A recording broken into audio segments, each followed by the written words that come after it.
Patrons, we are here together for Vlogmas Day 18. Yeah. Um, and what we thought we'd do is, there's like games on the internet, like question games, where you just answer interesting questions about yourself. And we thought that would be fun to do for our patrons. So I found a random site, and we'll just do that. Ready, Annika? Annika can answer first, and then I'll answer. Question 1. Where do you like to go when you eat out? Um, it really depends on like what I'm in the mood for. I mean, to be honest, I'm almost always in the mood for French fries. But like also Moses Lake doesn't have a lot of options. If we were on the other side of the mountains, there's this really good Korean hot pot restaurant in Linwood that we went to quite a few times, and like I'm always down for hot pot. But yeah, otherwise, um, here in Moses Lake, we have a really good Vietnamese restaurant. Um, and I think that would probably be my first choice out here. Otherwise, Rock Top, which is kind of like a catch-all restaurant. They have like pretty much everything.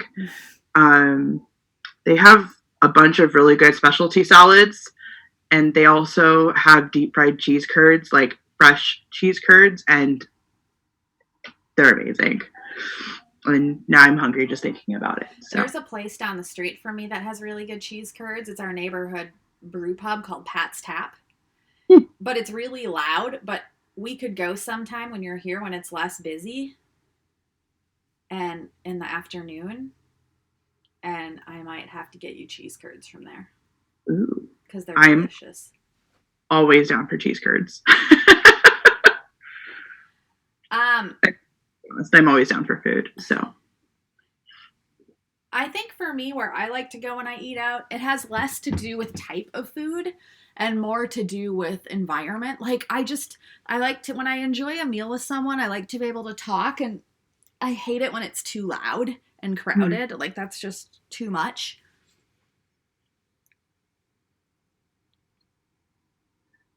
And lately, I've been enjoying breakfast foods, like pancakes specifically. And there's a local, like, family owned restaurant that's a few blocks that I walk to sometimes with my partner Matthew called Curran's. And I've liked going there. It's like if you took a Perkins style family restaurant, which I don't know if you have those out there. It's like a Denny's or something where they serve like breakfast, lunch, and dinner all day long. It's like an American style, but it's locally owned. So I like that, and family owned. Um, I think I've been enjoying there lately, but I like lots of different kinds of foods. For me, it's more about environment. Yeah. Okay. Do you like to cook? I love to cook. Like I love cooking. And I love eating. I just normally don't do a lot of cooking because I don't have like the spoons to do the dishes after the cooking. And yeah. I used to love to cook. I just don't love it. It's so many spoons. It's so many steps and things. Like, I would prefer just to find simple things I can prepare and have. And yeah, I don't love it. I don't know. It's strange. Okay. Um I just dropped my phone. I'm going to stop on the color work cuz that's like a recipe for disaster. And I'm going to go switch to the plain stockinette and get my phone with the questions. Okay.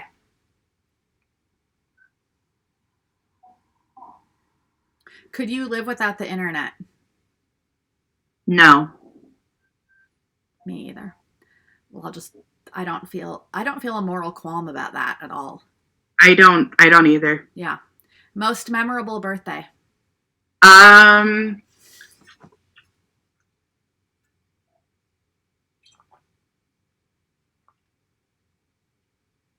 I think probably my 11th birthday. My family, we were up visiting my aunt at the time, um, or my aunt, uncle, and grandparents came up and visited us. Let's see, wait, I was 11, so we were already living up here. And we went to Canada, and we went to the Empress Hotel and had high tea on my birthday. And it's really cool because on your birthday, if they find out it's your birthday or you're celebrating some sort of special event there, they'll give you extra tea to take home. And so, since it was my birthday, I got like a jumbo box of the Empress tea to take home. And Nice. like, as a person who has loved tea since I was a kid, like, I thought it was the best thing ever. So, Cool. yeah. I don't know if I have a most memorable birthday. The one where I held a private yoga class for all my friends, that was fun and memorable. I think that was my 40th. Hmm. No, it wasn't. It was like, maybe it was. I don't think it was though. But I'm looking forward to this birthday. I think this birthday might turn out to be one of my more memorable. I Like, think it's going to be that way for mine this year, too. yeah, which is awesome. We're having a good birthday year. Yeah. What would your perfect day be like? um, one where my children didn't wake me up before 6 o'clock in the morning. That's it. I mean, I have really low standards for what my like perfect day would be, and honestly, I don't like really know that like I could picture currently what a perfect day would be like. I mean, like, I feel like I have plenty of like perfect day dreams with a future partner or something like that I'd like to experience. But other than that, like, I don't really have a perfect day like that's like doable right now. Like, honestly, I would just love to like wake up feeling rested, and then like I could deal with whatever else came up during that day, and I'd be good. I don't know if I have a perfect day either because I don't know if it exists. Like, that's a weird question. What does it mean to have a perfect day? I feel like it's all loaded with expectation. Yeah, I don't know. yeah.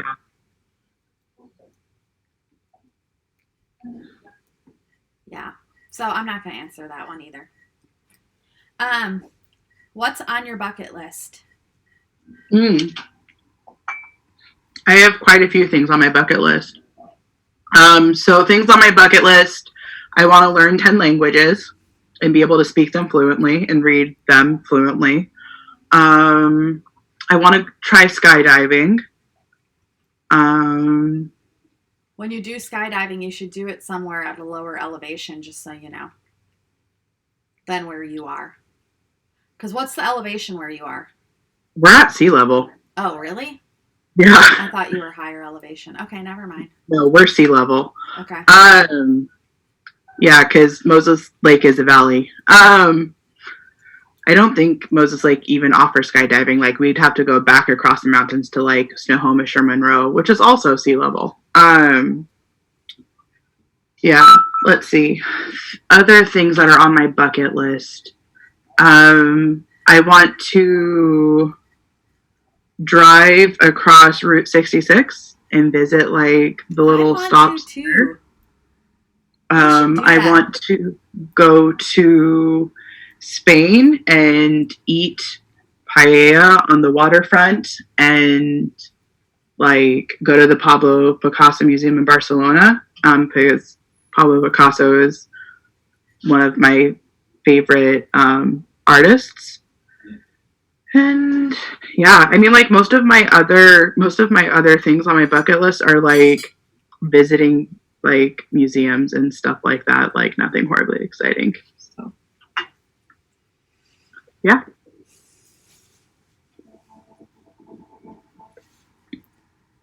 I don't even know. I used to have a bucket list, and I don't know if I have one really anymore. Is that terrible? No. Um,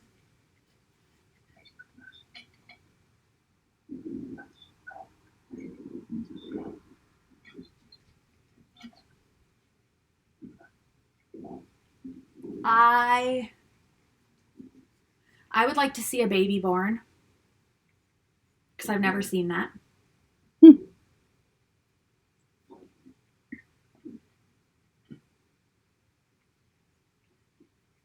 I mean, I guess biking the length of the Mississippi River, that's on my bucket list. I've done part of it.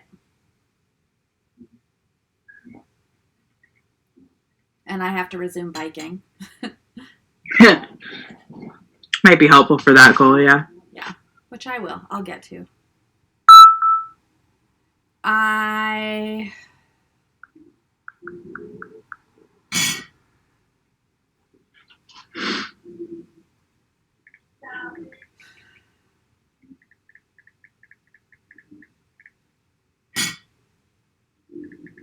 I don't know.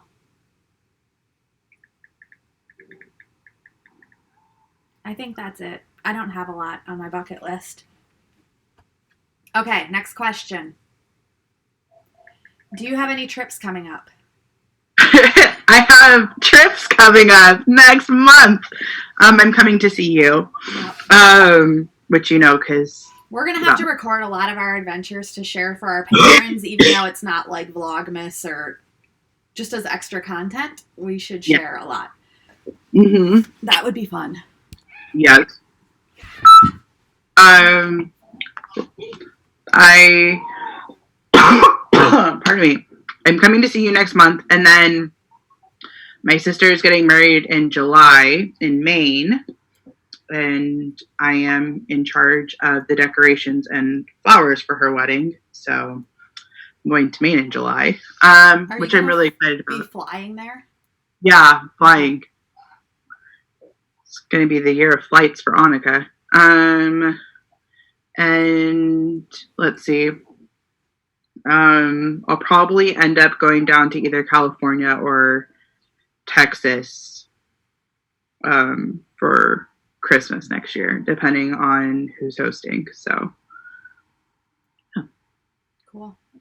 Yeah, those are the trips I have planned because I also have like student teaching and stuff like that. So that'll be like a full 6 months that I can't go anywhere. But that's okay. What about you? Do you have any trips? Yes. I'm going to Sweden in March. The end of March, I'm going to Stockholm for 2 weeks to visit my girlfriend, and like we'll meet in person for the first time. And we're just gonna stick around Stockholm. I believe we're not making huge plans because we're like, let's keep this very, very low expectations. Although we've talked about future trips we do want to take together. And a totally disappointing thing came up. We were talking last night, and I never realized how close Stockholm is to St. Petersburg, Russia. It's pretty damn close. Is it? Yeah, I mean, it's like Sweden and then Finland, and then off of Finland you can get by land to St. Petersburg. Wow. I know. I didn't realize that, how close. And I was like, ooh, I've heard St. Petersburg is beautiful. Maybe sometime we should go to St. Petersburg. And then she reminded me, which I forgot. She's like, but we would have to be so careful there. And I'm like, oh, that's right. Like, there's very blatant jailing and arresting and violence against LGBTQ people. So, like, if we went, we would have to go as friends in public spaces and be really careful. And I just don't feel like doing that. That sounds stressful to me and like the opposite of a vacation. Yeah. I was like, that's right. Okay, never mind. Let's not go to Russia. So, and then after that, I'm actually not flying home. I'm flying back to Chicago. My flight lands in Chicago, and then I'm catching a plane to Dallas. And I'm going to Nikki of Forest Fiber Arts. We're going to go to the DFW Fiber Fest. And then I'm flying back home to Minneapolis on the Sunday after that. So those are the big trips I have coming up. That's exciting. And my passport came today, which I've said, but I'm very excited about it. And yeah. So those are the main trips I have. And then if things go well, meeting in person, which I'm sure they will, I'll probably have future trips to Stockholm and stuff like that. Okay, this is a good question. There's like 11 questions. This is question 9. What's something you could teach me about? So we'll answer what's something you could teach me about and what's something I could teach you about.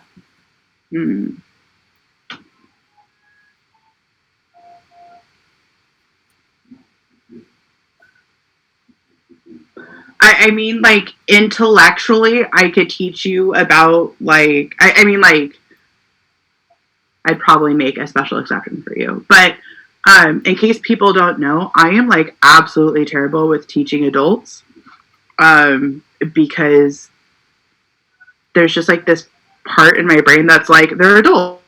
Or what if we... They should be able to pick this up quickly. This is common sense. What if we reframe the question? What could I learn from you? I think it's a different question and a better question. Yeah.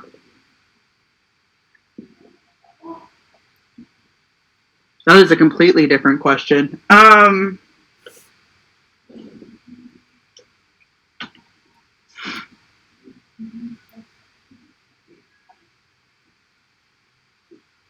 Or I could reframe it even more. What do you see you are learning or need to learn from me? And then I'll answer what I see that I am learning or need to learn from you. I think that's the easiest way to frame it. I think so too. So for me, I feel like I'm learning from you, like, how to not cut people off, like talking wise, but like firmly establish boundaries with people who don't respect them, and like assert my self-worth in those situations. Like, I really feel like I've learned a lot on how to do that thanks to you. The other thing too that I don't know if you know this, but like, you've said it a bunch of times in like lives and on the podcast that like you remind yourself that people are doing the best they can in that situation, or doing their best that they can in that situation. And I say that to myself all the time now. Like, when I'm dealing with frustrating people, mostly my ex, and like, and like I learned how to like actually apply that to real life from you. So interesting. Okay, what am I learning from you? Oh boy, so many things. I'm learning from you. One thing I could say is one thing I'm learning from you is how to more quickly, or like seeing a situation from more perspectives than my own, or like not even that, but I think sometimes, and I don't think this is always a bad thing, but I think sometimes I can be a rigid thinker. And I think you're helping me. I'm learning from you how to be less of a rigid thinker about things.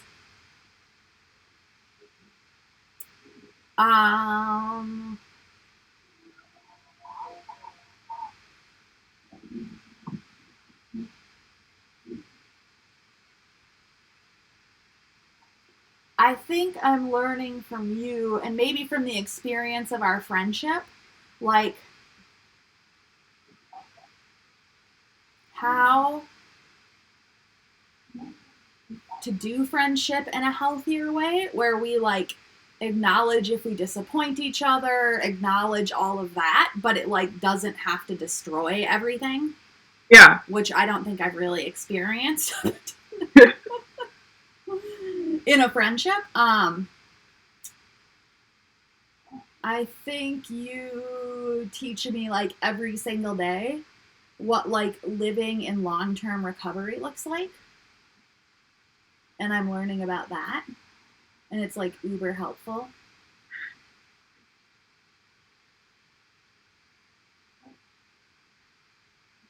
And I think there are ways you teach me about being more brave, about like speaking up. So yeah, those are my things. Okay. Question number 10. What is your favorite hobby? That's kind of a dumb question for us. Actually, funnily enough, it's not knitting. This is just the one that I do the most often. My favorite hobby is dancing, actually. Like ballroom dancing. Well, any kind of dancing, but ballroom, like Latin, is my absolute favorite. So, yeah.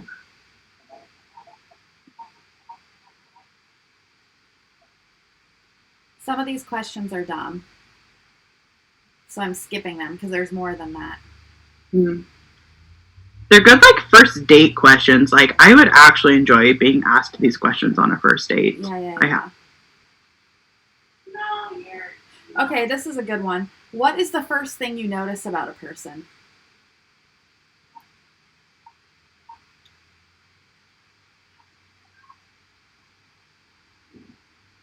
Are we talking, like, physical features or, like, something, like, else? Like, Let's do one physical feature and one non-physical feature.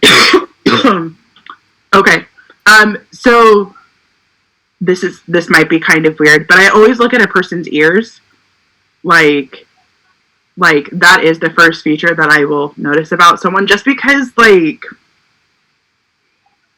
everyone's ears are really different, and so like also too, like with my ears, like I have a very pronounced, I forgot what this part is called right here.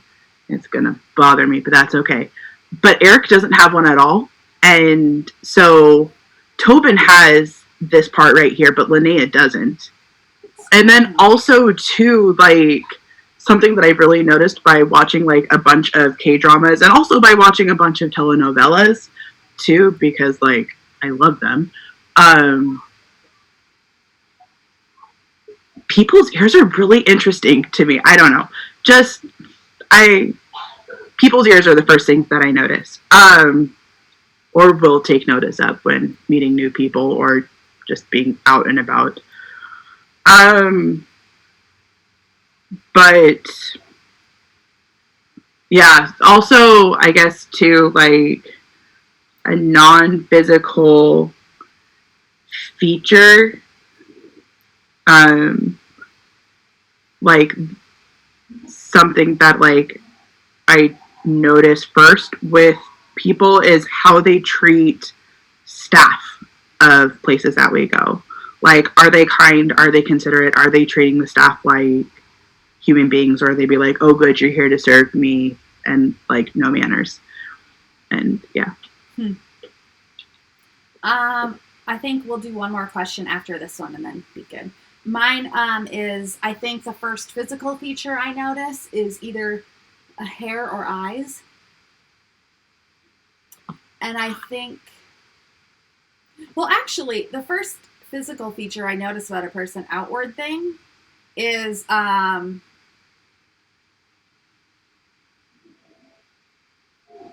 clothes.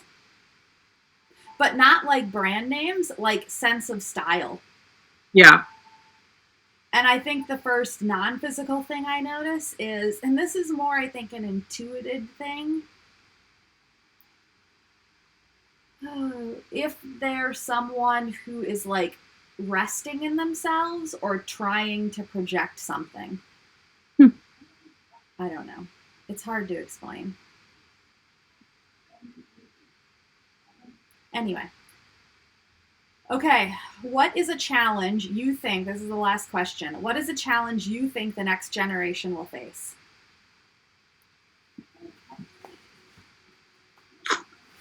This could get dark real quick. The next generation. So are we talking like Generation Z, or are we talking like my kids' generation, or like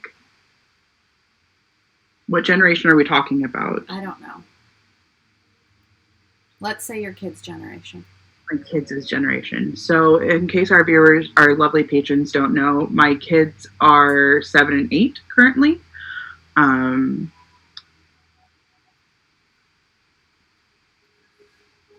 And let's limit this to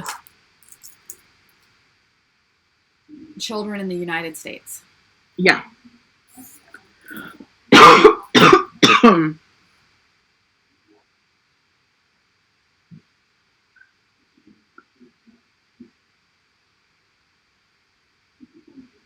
I don't know. This is a hard question. Like, it is. Because I mean, like, there's challenges that I hope that they face, like the fall of patriarchy and like white supremacy and stuff like that.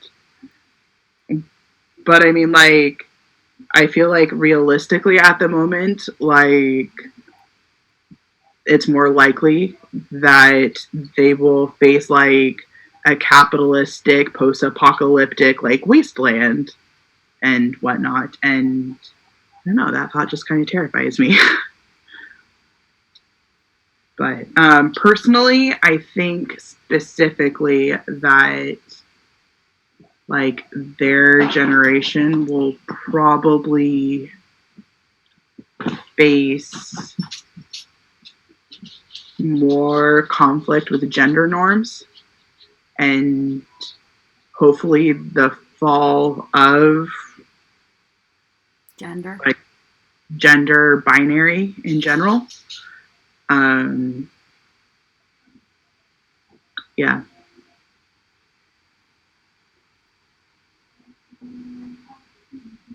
I feel like they're already doing a better job at it than we did. Oh, I completely agree.